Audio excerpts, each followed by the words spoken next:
Bismillahirrahmanirrahim.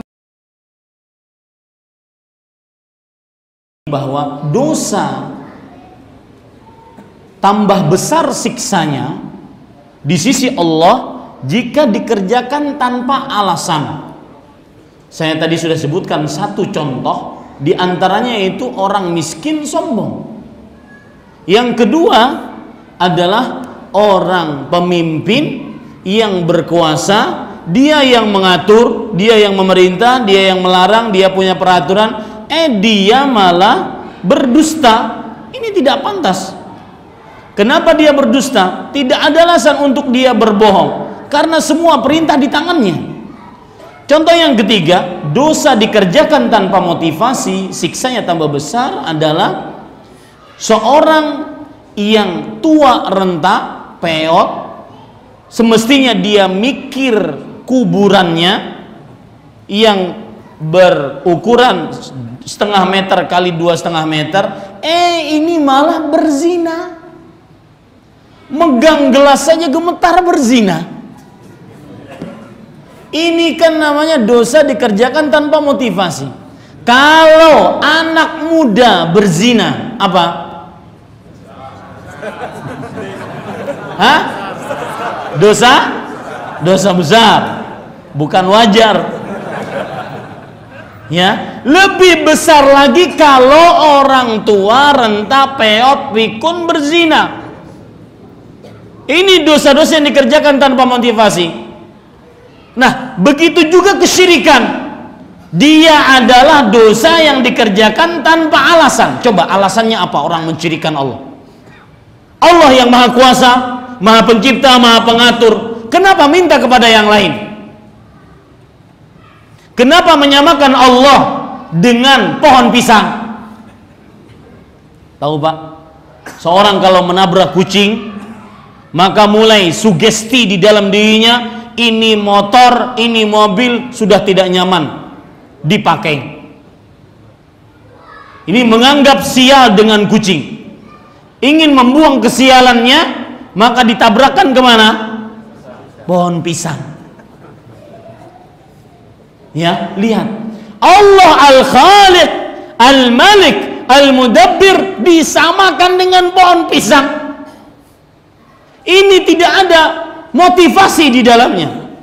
Meninggalkan Allah yang maha kuasa, pencipta, pengatur, ditinggalkan pergi meminta keselamatan kepada makhluk, bahkan makhluk yang tidak memberikan keselamatan, bahkan untuk dirinya sendiri. Ya kan? Ini dosa yang dikerjakan tanpa motivasi. Itulah kesyirikan. Makanya zulmun azim, kesyirikan adalah kezaliman yang sangat besar. Coba apa motivasinya orang memakai jimat? Minta keselamatan, minta kekebalan, minta penjagaan diri. Kenapa tidak minta sama Allah Subhanahu wa taala yang maha memberikan keselamatan, yang maha kuat, maha bijaksana, maha perkasa? Meninggalkan Allah yang seperti itu, pergi kepada jimat yang dibuat oleh makhluk. Ini dosa yang dikerjakan tanpa apa? Motivasi.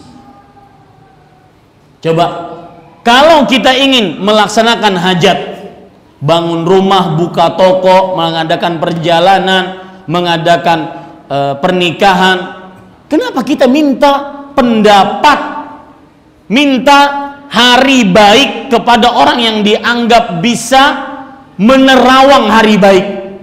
Kenapa kita tidak beristikharah, minta kebaikan kepada yang memberikan segala kebaikan? Ya, ingin beli motor, bawa mesin motornya kepada orang tersebut, nanya. Yang namanya ditanya, kalau tidak menjawab dia gengsi, nanti dikatakan tidak berilmu. Ini adalah dukun-dukun gadungan palsu. Ada cerita menarik Pak, saya teringat tentang cerita dukun gadungan, dukun palsu. Sebuah tim sepak bola di Afrika pergi ke dukun Ketika ingin bermain sepak bola, bertanding, dia pergi ke dukun. Kemudian dia minta agar dirajah, ditulisi macam-macam. Kata sang dukun, mau dirajah di mana? Di punggung dengan di kaki. Dirajahlah semuanya. Perjanjian, kalau menang maka akan diberikan imbalan sekaligus. Ini setengahnya baru, kemudian kalau menang nanti dikasih setengah lagi. Bertanding ternyata kalah. Kemudian klub ini datang ke dukun tersebut. Kamu dukun gadungan, tukang tipu, ya, tidak benar. Kemudian sang dukun lebih pintar dari mereka semua ini. Sebentar, kalian kalahnya di mana? Gol yang tercipta gimana? Kata si klub tersebut, kalahnya kami di menit terakhir dengan sundulan kepala. Kata si dukun, mohon maaf, bukan salah saya. Kalian cuma minta rajah di badan dengan di kaki, kepala enggak. Dukun palsu, cuma duit. Disamakan Allah dengan itu. Coba bayangkan. Bukankah ini pengerjaan dosa tanpa motivasi?